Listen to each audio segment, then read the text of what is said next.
Pour beaucoup d'entre nous, la ligne Maginot, c'est ça. Des casemates en béton armés de tourelles placées au bord de la frontière. Un dispositif qui a la réputation de ne pas avoir été très utile lors de la Seconde Guerre mondiale. Ce n'est pas le sentiment de cet enseignant passionné d'histoire et grand expert de la ligne Maginot. On nous dit toujours que la ligne Maginot n'a servi à rien, qu'elle a failli à sa mission. En fait, quand on étudie correctement le sujet, on se rend compte qu'elle a parfaitement fonctionné.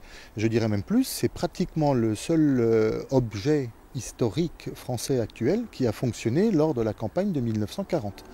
C'est pourquoi Marc Alter et un dessinateur américain se sont livrés au récit de toute l'histoire de l'ouvrage. Un travail commandité par l'association Moselle River 1944, dont la mission première est d'honorer les combattants qui ont libéré la Lorraine et l'Alsace.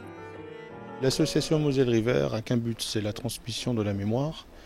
La ligne Maginot fait partie de notre patrimoine. Nous avons la chance dans la région d'avoir, je dirais, de l'or, des fortifications qui sont méconnues. Pour la première fois depuis longtemps, on découvre donc des faits très intéressants permettant de comprendre la façon dont les choses se sont passées.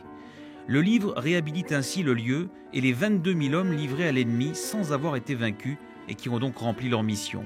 Pour les bénévoles passionnés qui entretiennent aujourd'hui ces ouvrages, le livre va faire beaucoup de bien à la ligne Maginot. Nous, déjà, au niveau des adultes, elle est méconnue et mal comprise. Et là, c'est un produit, je trouve, que pour les jeunes, très très intéressant. Le livre est à découvrir en français ou en anglais.